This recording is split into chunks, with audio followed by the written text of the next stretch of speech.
الحمد لله وكفى والسلام على عباده الذين اصطفى أما بعد সর্বপ্রথম আমরা মহান রব্বুল আলামিনের দরবারে লাখ কোটি শুকরিয়া জ্ঞাপন করি। সকলে বলুন আলহামদুলিল্লাহ। তারপরে বিশ্বনবী বিশ্বনেতা সরকারে কায়নাত প্যারা হাবিব সাল্লাল্লাহু আলাইহি ওয়াসাল্লামের প্রতি লাখ কোটি দরুদের নজরানা পেশ করি। সকলে বলুন সাল্লাল্লাহু আলাইহি ওয়াসাল্লাম। আমাদের আলোচনা চলছিল সূরাতুল মুদ্দাসসির। গত সপ্তাহে আমরা ৩৯ নম্বর আয়াত পর্যন্ত আলোচনা শুনেছি। ৩৯ নম্বর আয়াতের আলোচনা ছিল ইল্লা আসহাবাল ইয়ামিন, যে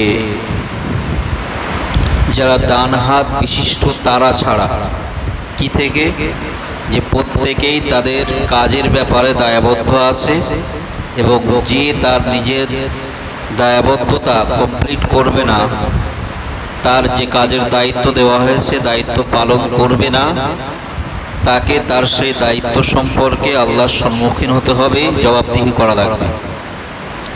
কিন্তু তাদের জবাবদিহি করা লাগবে না যারা ডান হাত বিশিষ্ট। কেন? ফি জান্নাতিন নাঈম ফি জান্নাতি ইয়াতাসাআলুন, তারা হবে জান্নাতের অধিবাসী। যারা ডান হাত বিশিষ্ট তারা কোথাকার অধিবাসী হবে? জান্নাতের অধিবাসী হবে। দেখেন, যেহেতু তারা জান্নাতবাসী, অতএব জান্নাতবাসীদের ব্যাপারে এই জায়গা থেকে একটা বিষয় বোঝা যায়, যদিও তাদের কোনো ভুল ত্রুটি কমজোরি থেকে থাকে, তারা দুনিয়াতে অবশ্যই তো তওবা করতে থাকে। তাদের তওবাকে আল্লাহ কবুল করে ইনশাআল্লাহ কিয়ামতের দিন ভুল ত্রুটিকে ক্ষমা করে জান্নাতে প্রবেশ করাবেন। সেজন্যই তাদেরকে ছেড়ে দিলেন। দিয়ে বলছে তাদের একটা বিষয়কে উল্লেখ করলেন, ইয়াতাসাআলুন, তারা একে অপরকে প্রশ্ন করতে থাকবে, জিজ্ঞাসা করতে থাকবে। কি জিজ্ঞাসা করতে থাকবে? আনিল মুজরিমিন, যারা মুজরিম তাদের সম্পর্কে, অপরাধীদের সম্পর্কে। কি জিজ্ঞাসা করবে? মা সালাকাকুম ফি সাকার, কোন জিনিস তোমাদেরকে সাকার তথা জাহান্নামে প্রবেশ করিয়েছে? এই প্রশ্নটা কেউ কেউ বলেছেন আল্লাহ পাক রব্বুল আলামিন যখন জান্নাতীদেরকে পরিপূর্ণভাবে জান্নাতে প্রবেশ করিয়ে দেবেন আর জাহান্নামীদেরকে জাহান্নামে পাঠিয়ে দেবেন, দেওয়ার পরে জান্নাতীরা জাহান্নামীদের দেখতে পাবে আর জাহান্নামীরা জান্নাতীদের দেখতে পাবে, সবাই প্রবেশ করার পর। আরেকটা সে আল্লাহ পাক রব্বুল আলামিন একটা আওয়াজ দেবেন, একটা আওয়াজ শুনতে পাবেন, জান্নাতি এবং জাহান্নামী উভয়। জান্নাতি যারা থাকবে তারা তাদেরকে ডেকে বলবে, আল্লাহ তোমরা আমৃত্যু জাহান্নামের মধ্যে অবস্থান করো। আর জান্নাতীদের ডেকে বলবে, তোমরাও তোমাদের কোনোদিন মৃত্যু স্পর্শ করবে না, তোমরা চিরতরের জন্য চিরস্থায়ী জান্নাতে অবস্থান করো। এ কথা বলার পরে জান্নাতীরা জাহান্নামীদের দেখার জন্য আবেদন করবে যে তারা কোথায়, কি অবস্থায়, জাহান্নাম কোথায়, কেমন ভাবে আছে। তো তখন দেখানো হবে।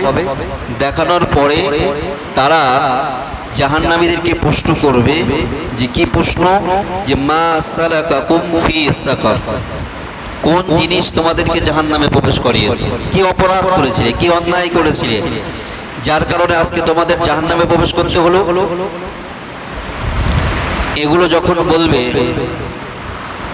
আর একটা বর্ণনা এসছে যে জান্নাতীরা নিজেদের মধ্যে আলাপ আলোচনা করতে থাকবে যে সে অপরাধীরা কোথায়, তারা কোথায় আছে, প্রশ্ন করবে, নিজেরা নিজেদের মধ্যে প্রশ্ন করবে।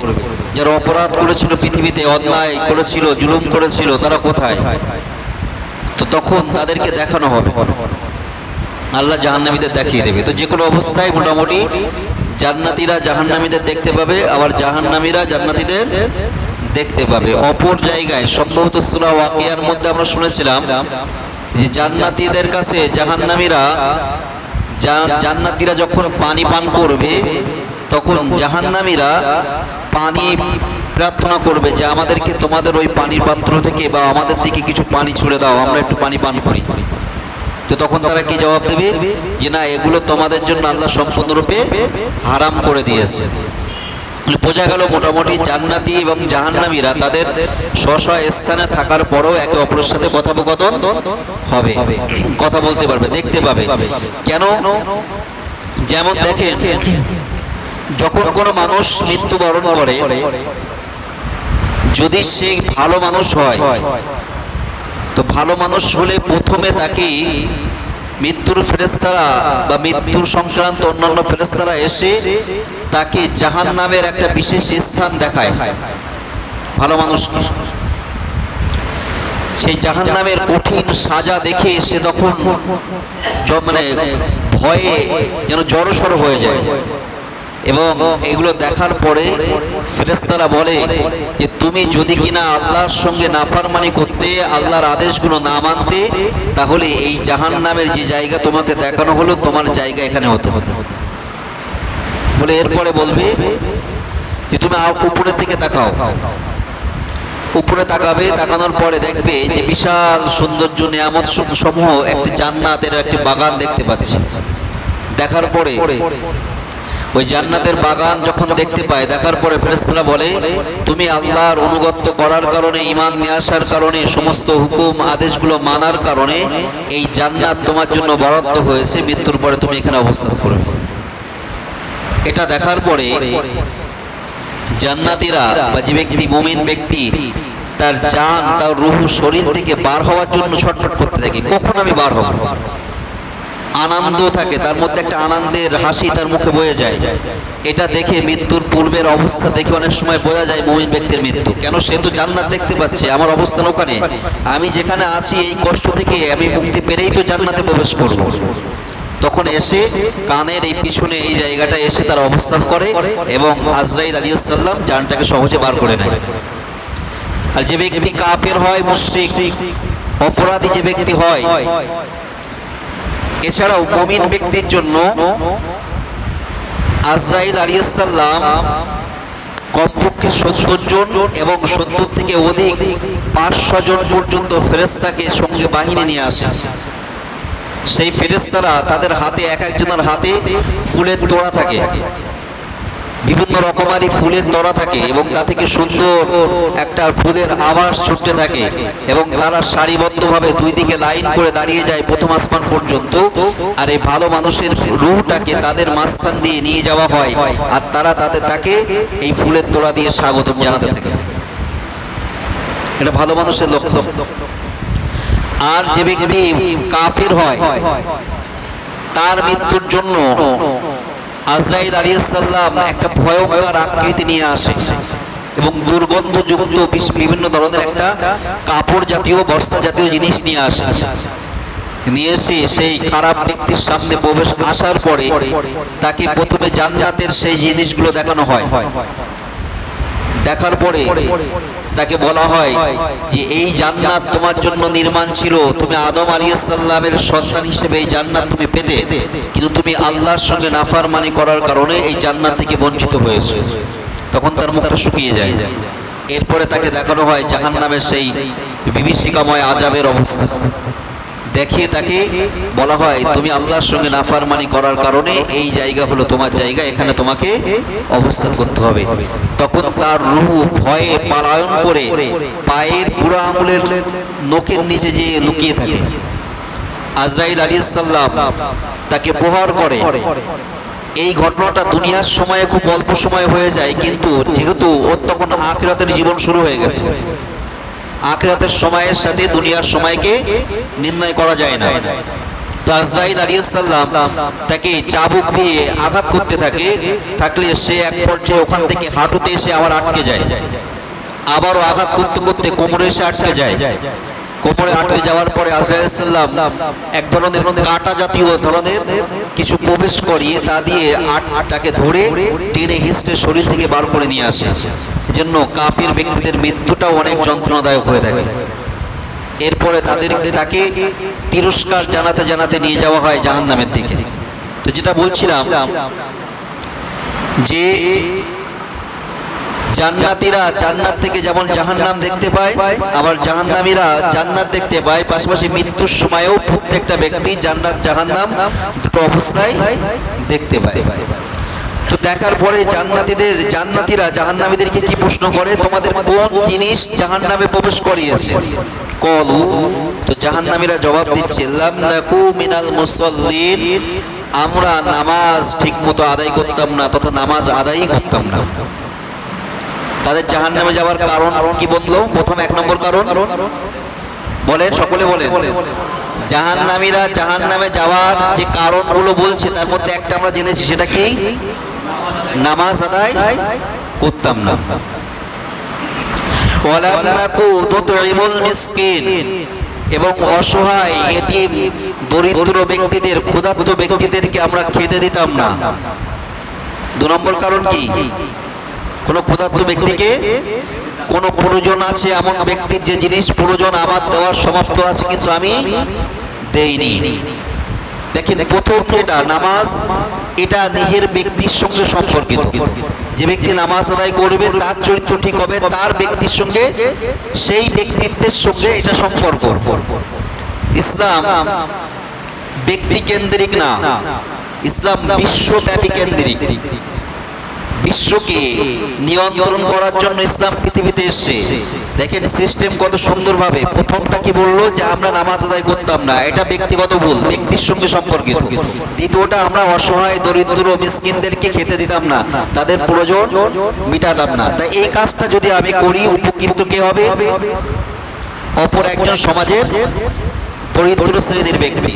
তো ইসলাম শুধু এক শ্রেণীর ব্যক্তির জন্য বা নিজের জন্য চিন্তা করার উদ্বুদ্ধ করে না, সকলের জন্য, সমাজের জন্য, জাতির জন্য, দেশের জন্য চিন্তা করতে হবে, তাদের পাশে দাঁড়াতে হবে, তাদের চিন্তাটাও আপনার ব্রেনে থাকতে হবে।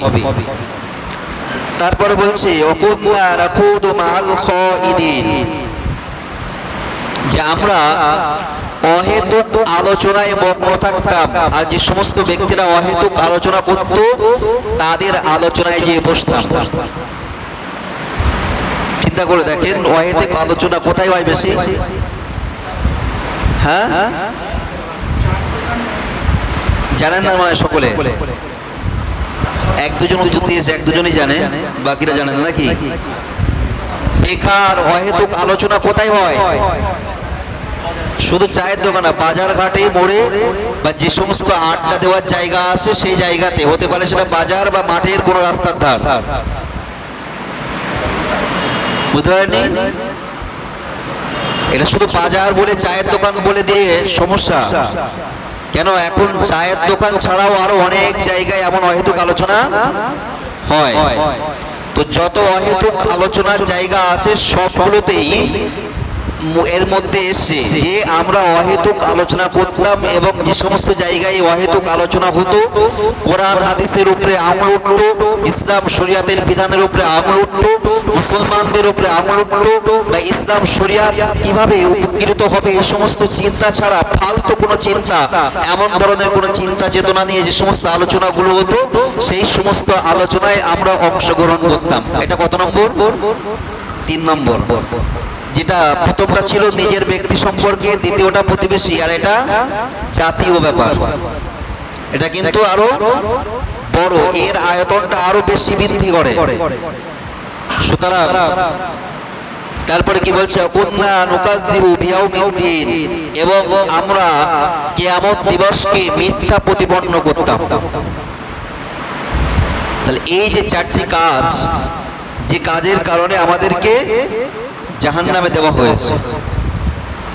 এখন চিন্তা করুন, বিশেষ করে রমজানের আগে দেখা যেত, আমাদের মসজিদের কথা বলছি আমি সারা বিশ্বব্যাপীর কথা বলছি না, আমাদের মসজিদে রমজানের আগে এশার নামাজে মসজিদের নিচে তালা ভর্তি হয়ে যেত। ভুল বলছি না তো? আর এখন মাগরিবের নামাজেও পিছনে 3 কাতার খালি থাকছে, আর মাগরিবের নামাজে নিচেই ভর্তি হয়ে উপরে উঠতে হতো, মক্তবের মধ্যে যেতে হতো। এখন মাগরিবে পিছনে কোনোদিন 3 কাতার খালি থাকছে, কোনোদিন 2 কাতার খালি থাকছে। এই যে নামাজের প্রতি গাফিল হওয়া, নামাজ ছেড়ে দেওয়া লাগামহীনতা ভাবে। এবং যারা এই নামাজগুলো ছাড়ছে তারা থাকছে কোথায়? তারা হয় এই অহেতুক আলোচনার কোনো মজলিসে থাকছে, অন্যথায় কোনো এমন কোনো কাজে যে কাজে সে নিযুক্ত থাকছে। এই যে চারটে কাজ বলা হয়েছে, চারটের মধ্যে কোনো একটার সঙ্গে জড়িয়ে আছে। নামাজ ছাড়তে যে বাকি তিনটে কাজের সঙ্গে কোনো একটা এসে জড়িয়ে আছে। তো দেখেন, জাহান্নামে যাওয়ার যে চারটে কারণ হলো, চারটে কারণ এই সূরা কেন্দ্রিক এক্ষুনি আমাদের সামনে আসলো। বা জাহান্নামীরা তাদের যারা যে জাহান্নামে যে যাওয়ার যে চারটে কারণ বললো, এর মধ্যে আমাদের নিজের মধ্যে প্রত্যেকে নিজে নিজে চিন্তা করুন যে আমার মধ্যে কটা আছে।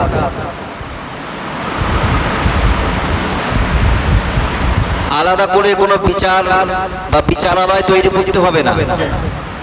কিয়ামতের দিবসেও কিন্তু বিচারটা অনেকটা এরকমও হবে।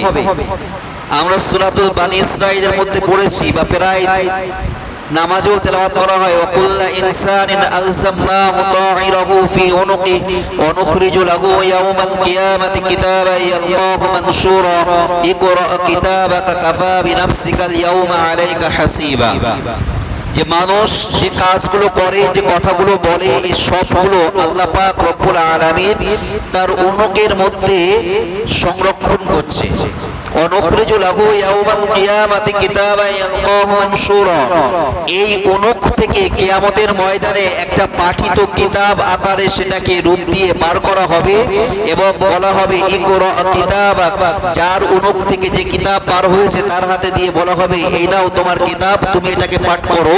কাফা বিনাফসিকাল ইয়াওমা আলাইকা হাসিবা, আজকের এই কিয়ামত দিবসে তুমি জান্নাতে যাবে না জাহান্নামে যাবে, তোমার অবস্থান কোথায় হবে এটা বিচার করার জন্য তুমি নিজে যথেষ্ট।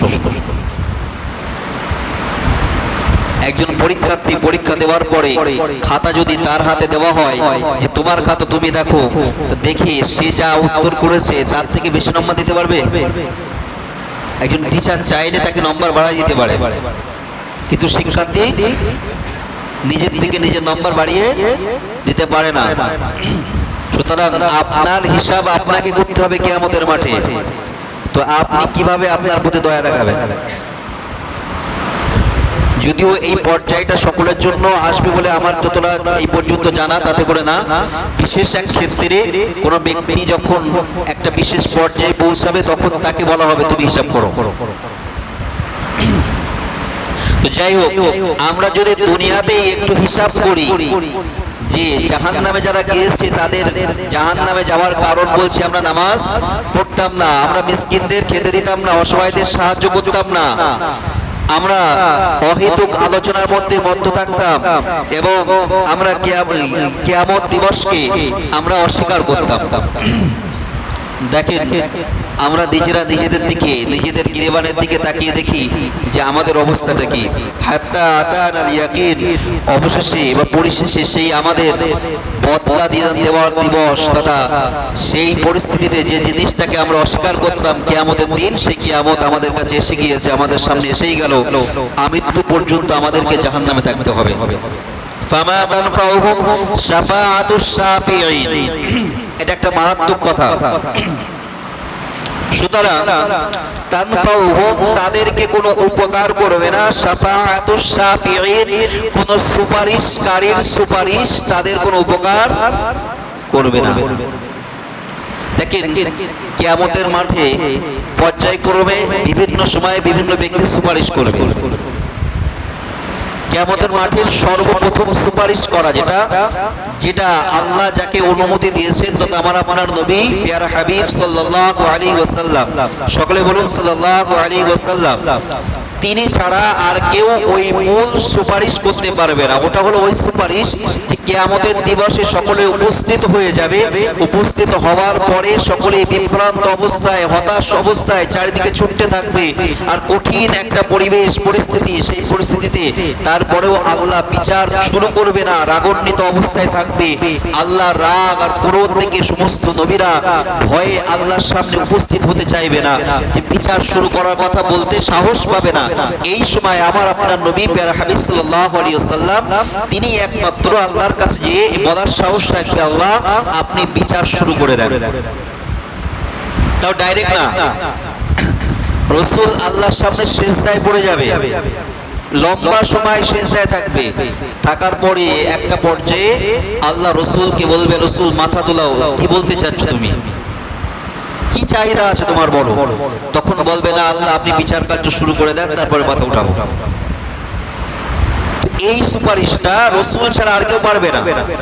এরপরে আমরা হাদিসে রমজান মাসে পড়েছি, এই শুনেছি যে আমি পড়ে যে শোনাতাম কোরআনের অধ্যায় থেকে, যে কোরআনুল কারীম কিয়ামতের মাঠে মানুষের জন্য সুপারিশ করবে। তো কোরআনে কারীম শুধুমাত্র রাসূল যদি সুপারিশকারী হয়ে থাকেন, তাহলে কোরআনে কারীম কিভাবে সুপারিশ করবে? আসলে প্রথম সুপারিশটা, যেটা যে সুপারিশ ছাড়া বিচার কার্য শুরু হবে না, এই সুপারিশ রাসূল ছাড়া আর কারোর করার ক্ষমতা সাহস নেই, একমাত্র রাসূলেরই থাকবে। এরপরে যখন বিচার কার্য শুরু হবে, তখন বিভিন্ন সময়ে বিভিন্ন ব্যক্তির মাধ্যম দিয়ে সুপারিশ নেওয়া হবে। যেমন কোনো ব্যক্তি জাহান্নামে, এই জান্নাতে যাওয়ার টিকিট পেয়ে গিয়েছে, জান্নাত আমলনামা পেয়ে গিয়েছে, এমন সময় তার কাছে তার পিছন দিক থেকে কোনো একজন ব্যক্তি তার কলার ধরে আল্লাহর দরবারে হাজির করবে, কি আল্লাহ এই ব্যক্তির কাছে আমি এই জিনিস পাই, এই দুনিয়াতে এই জিনিসটা মেরে দিয়েছিল, এই দুনিয়াতে এই জিনিসটা চা। ওই ব্যক্তির যে জিনিসটা, এই জান্নাতের সার্টিফিকেট যাকে দেওয়া হয়েছে, এই যে মেরে দিয়েছিল, এটা আল্লাহ জানতো না? কি আপনাদের কি মনে হয় জানতো? তো আল্লাহ জানার পরেও তাকে জান্নাতের সার্টিফিকেট দিল কেন?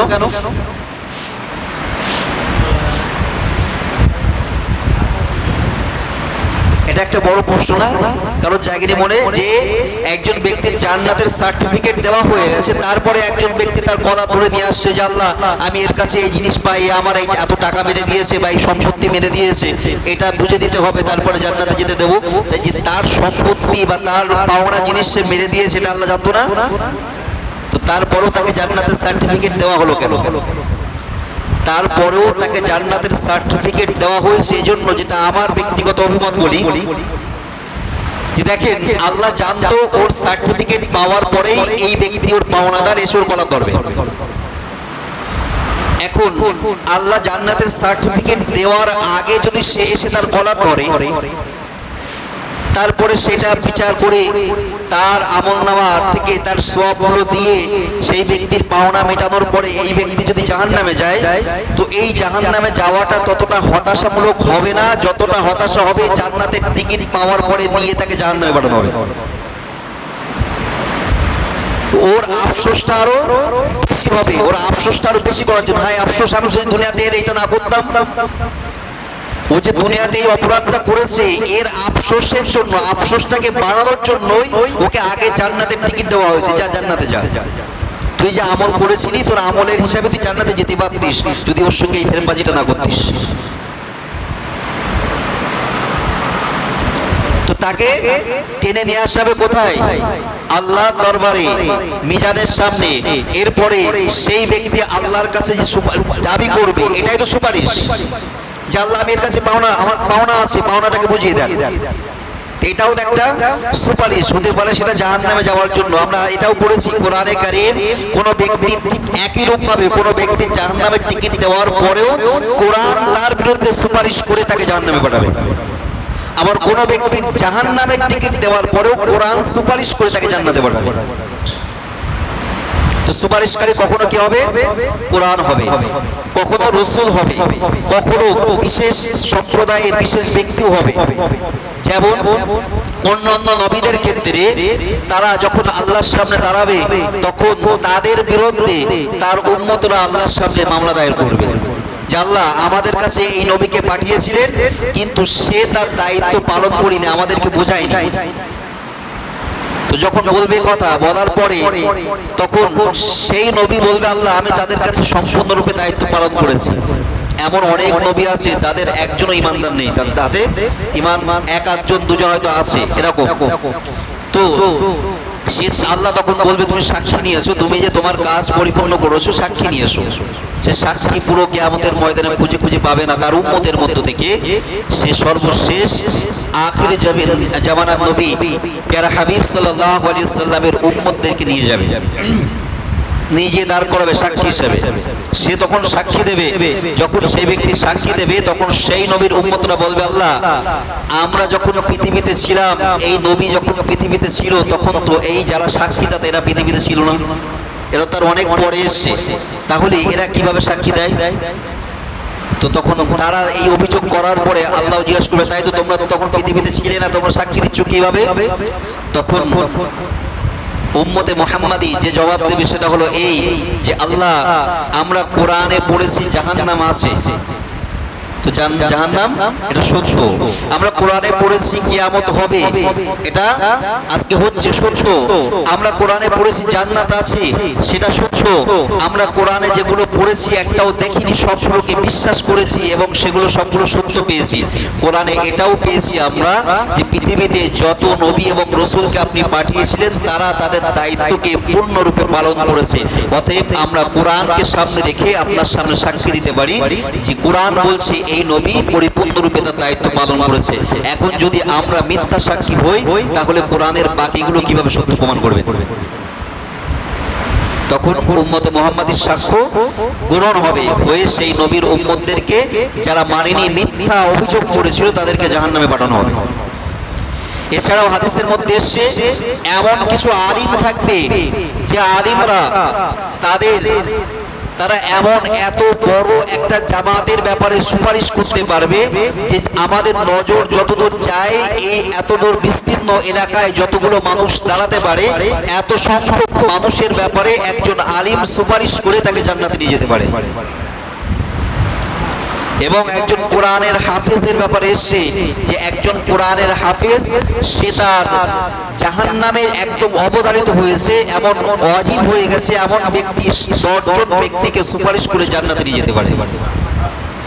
সুতরাং বিভিন্ন ব্যক্তি সুপারিশকারী থাকবে, কিন্তু বলা হচ্ছে ফামা তানফাউহুম শাফাআতুশ শাফিঈন, কিন্তু এই সমস্ত সুপারিশকারীরা যত ধরনের সুপারিশকারী আছে এদের সুপারিশ ওই সমস্ত ব্যক্তিদের জন্য কোনো কার্যকারিতা হবে না। কাদের জন্য? যারা লাম নাকু মিনাল মুসাল্লিন ওয়া লাম নাকু নুতঈমুল মিসকিন ওয়া কুননা নাকুদু মাআল খায়িদিন ওয়া কুননা নুকাযযিবু বিয়াউমিদ্দিন, যারা কিনা নামাজ আদায় করত না, অসহায় হতদরিদ্রদের পাশে সহযোগিতার হাত বাড়িয়ে দিত না, যারা অহেতুক আলোচনার মজলিসে যেয়ে বসে সময় নষ্ট করত, যারা কিয়ামত দিবসকে অস্বীকার করত, এদের জন্য এই সমস্ত সুপারিশকারীদের সুপারিশ কোনো কাজে আসবে না। সুতরাং আমরা যদি আমাদের কোনো আমলে ত্রুটি হয়ে যায়, কিয়ামতের দিন কারো সুপারিশ প্রয়োজন হয়, তো অতি অবশ্যই আমাদেরকে এই সমস্ত অন্যায় থেকে নামাজ অন্তত ছাড়া চলবে। বলেন, উত্তর তো 4 জন দিয়েছে যারা আসে, তারা বাকিরা দেয়নি। দেখছে যে আমরা যদি উত্তর দেই তা আবার ছাড়তে পারবো না। তো মসজিদে এত লোক আছে, একসঙ্গে যদি আওয়াজ দিয়ে না বলে তো হয়তো এই সাত কালকে আবার নতুন করে করতে হবে। না বলেছে গুটি কয়েকজন ব্যক্তি। নামাজ ছাড়া যাবে? চিন্তা করেন যে নামাজ ছাড়বেন কি ধরবেন। মসজিদের রমজানের আগের অবস্থা যেটা ছিল সেই অবস্থায় আমরা ফেরত আসবো, না আমরা আমাদের খেয়াল খুশি মতো যেভাবে চলছি সেইভাবে চলবো? সন্ধ্যার পরে গরমের সময় এই দিক থেকে যদি কোনোদিন গিয়েছি কোথাও, তো রাস্তার ধারে যতটা মানুষ, যতটা যুবক বসে থাকে, অন্তত ওই যুবকগুলো আসতে মনে হয় মসজিদের পিছনে জায়গা দেওয়া যেত না। এই সময়গুলো অপচয় হচ্ছে না? এই আয়াতের মধ্যে পড়বে যারা ওখানে বসছে, ওয়াকুন্না নাকুদু মাআল খায়িদিন, যারা অহেতুক আলাপ আলোচনায় মগ্ন হতো আমরাও তাদের সঙ্গে থাকতাম। যারা ওখানে থাকে তারা এই আয়াতের মধ্যে পড়বে এবং এর সঙ্গে পড়বে লাম নাকু মিনাল মুসাল্লিন, যে আমরা নামাজ আদায় করতাম না। সুতরাং সতর্ক হয়ে যাও যুবকরা। আল্লাহ পাক রব্বুল আলামিন সকলকে এই সমস্ত জাহান্নামীদের আমল থেকে হেফাজত করুক, এবং যে কাজ করলে ডান হাত বিশিষ্ট ব্যক্তিদের আওতাভুক্ত হওয়া যায়। আল্লাহ পাক রব্বুল আলামিন সকলকে সেই কাজের কাজী বানিয়ে নিক। সকলে বলুন আল্লাহু আমিন। ওয়া আখিরু দাওয়ানা আলহামদুলিল্লাহি রাব্বিল আলামিন।